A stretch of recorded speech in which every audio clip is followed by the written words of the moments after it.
এটি হচ্ছে আমাদের ঐতিহ্যবাহী বগুড়া জেলার সোনাতলা ও গাবতলী উপজেলার মাঝামাঝি একটা স্থান, যে জায়গাটির নাম হচ্ছে কুচেমারি, যেটি কিনা সৈয়দ আহমেদ কলেজ টু আটাপাড়া রোডে অবস্থিত। তো এই রোডেই বসেছে একটি দোকান, যেখানে আসলে আপনি চটপটি, ফুচকা বা ঝালমুড়ি প্রাকৃতিক পরিবেশে খেতে পারবেন। তো তাই আর দেরি না করে দ্রুত চলে আসতে পারেন এখানে।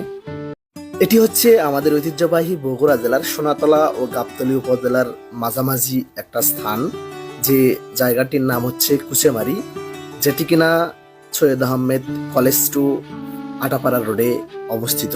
তো এই রোডেই বসেছে একটি দোকান, যেখানে আসলে আপনি চটপটি, ফুচকা বা ঝালমুড়ি প্রাকৃতিক পরিবেশে খেতে পারবেন। তো তাই আর দেরি না করে দ্রুত চলে আসতে পারেন এখানে। এটি হচ্ছে আমাদের ঐতিহ্যবাহী বগুড়া জেলার সোনাতলা ও গাবতলী উপজেলার মাঝামাঝি একটা স্থান, যে জায়গাটির নাম হচ্ছে কুচেমারি, যেটি কিনা সৈয়দ আহমেদ কলেজ টু আটাপাড়া রোডে অবস্থিত।